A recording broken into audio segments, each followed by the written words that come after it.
हमारे देश में अब मुझे ये समझ में आने लगा है कि किसी भी भारतीय नागरिक को चिकित्सा सुविधा की जरूरत नहीं है, चिकित्सकीय ज्ञान की जरूरत है।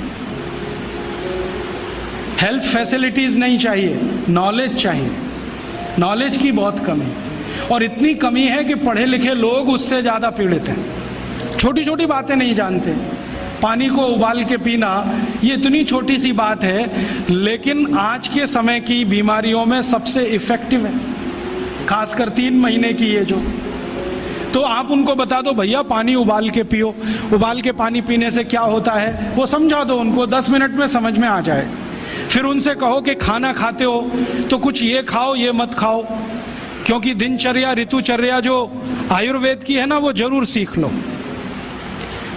दिनचर्या और ऋतुचर्या जरूर सीखो, आयुर्वेद की बहुत आवश्यक है। और आपको मैं एक किताब का नाम बोल के जाता हूँ, इसको पढ़ो। भगवत गीता जैसे पढ़ी जाती है, रामचरितमानस जैसे पढ़ी जाती है, उस किताब का नाम है अष्टांग हृदय। इसका एक दूसरा नाम भी है अष्टांग संग्रह, पुराना नाम अष्टांग हृदय।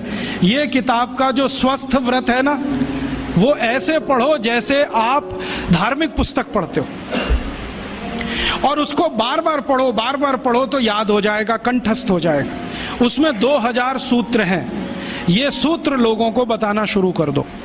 छोटे छोटे सूत्र हैं, जैसे खाना खाने के बाद पानी मत पियो, स्वस्थ रहना है जिंदगी भर तो खाने के 1 घंटे के बाद पानी पियो। क्यों नहीं पिए वो आप सब जानते हो, सरल भाषा में उनको समझा दो। फिर उनको बोलो पानी पियो तो घूंट भर भर के पियो, सिप करके पियो, ताकि ज़्यादा लार शरीर में जाए, वात पित्त कफ तीनों संतुलित रहे।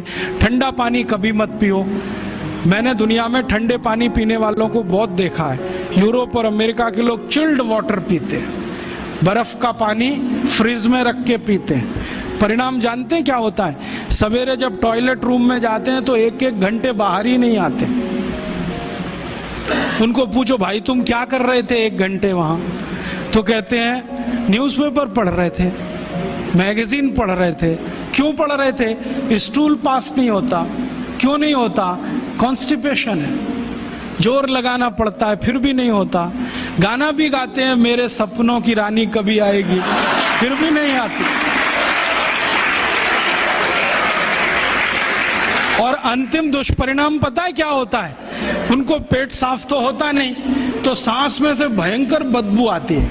किसी अमेरिकन यूरोपियन के नजदीक बैठ जाओ, अगर वो लिस्ट्रीन स्प्रे करके नहीं आया तो 1 मिनट नहीं बैठ सकते। हर समय उनको माउथ फ्रेशनर स्प्रे करना पड़ता है, क्योंकि अंतड़ियां साफ नहीं है, कब्जियत है, मल भरा हुआ है, उसमें कचरा जमा है। फिर उनके पसीने में से भी बदबू आती है। क्यों? कब्जियत बहुत है। और पसीने की बदबू दूर करने के लिए डिओडोरेंट स्प्रे करते रहते हैं। और आप तो सब जानते हो कि अगर कब्जियत है तो बाल भी कड़क रहते हैं, तो उन कड़क बाल को सॉफ्ट करने के लिए क्या क्या सब करते हैं। शैम्पू लगाते हैं, शैम्पू के बाद पता नहीं क्या क्या लगाते हैं। ये सब वो जो करते हैं ना, उनकी मजबूरी है, स्टेटस सिंबल नहीं है। इसको अपने दिमाग से निकाल दो कि ये कोई स्टेटस सिंबल। तो सरल भाषा में समझाओ, ठंडा पानी पीने से ये होता है, मत पियो, समझ जाएंगे। फिर उनको बोलो सवेरे उठो तो सबसे पहले पानी पियो। फिर उनसे बोलो खाना खाओ तो बैठ के खाओ, कभी भी खाना खाओ तो पूर्व दिशा में मुंह करके खाओ, सो तो पूर्व दिशा में। ये अष्टांग हृदय में इतने अद्भुत छोटे छोटी बातें हैं तो संस्कृत में है, लेकिन अब तो उसका हिंदी भी आने लगा है। तो हिंदी ले लो, हिंदी वर्जन ले लो, इसको पढ़ो, बार बार पढ़ो, और ये जाके गांव में सबको बताओ। फिर उनको कहो देखो ये तो है स्वस्थ रहने के लिए, अब तुम बीमार पड़ो तो बताओ तुम्हारी बीमारी क्या है। ये बीमारी है तो ये दवा है, ये बीमारी है तो ये दवा है। और मेरा आपसे एक निवेदन जरूर है कि अगर आप होम्योपैथी से भी इलाज करो तो उसकी मूल दवा जरूर बता दो। उनको ये ग्रीक और रोमन नाम में मत फंसाओ। आप कहोगे जी मैं तो ऑसिमम दे रहा हूँ, ये उनको कहो ये तो तुलसी का रस है भैया, तुम्हारे घर में फूलों से बनी हुई है, आसानी से मिलती है, जयपुर में मिलती है, दिल्ली में मिलती है। भंडारी वालों को अक्सर ऑर्डर दे के रखो, हमको इतनी भेजो। उनको जो पता चल गया कि आप प्रचार के लिए कर रहे हो तो मुफ्त में भी दे देंगे आपको। तो इस तरह से आप गांव-गांव जाओ, छोटे छोटे शिविर लगाओ, गांव वालों को इकट्ठा करो। गांव वाले बहुत दुखी हैं, शहर वाले भी दुखी हैं, वैसे तो वो दुखी हैं। इसका यही सबूत है कि रामदेव जी आए जयपुर में सवेरे 4 बजे तो सब लोग पहुंच जाते हैं वहां, पैसा भी देते हैं, समय भी देते हैं। और 4 बजे रामदेव जी कहें टांग ऊपर उठा लो तो उठा लेते हैं, कहें सिर नीचे कर दो तो कर लेते हैं, ऐसे कर लो तो कर लेते हैं। क्यों? परेशान है, दुखी है, शरीर उनका साथ नहीं दे रहा है। और इतने दुखी हैं कि रामदेव जी तो क्या, कोई टिम्बकटू आ जाए उसी के सामने वो आ जाएंगे। और वो दुनिया भर में घूम के आते अपनी अपनी छोटी छोटी बीमारियां लेके।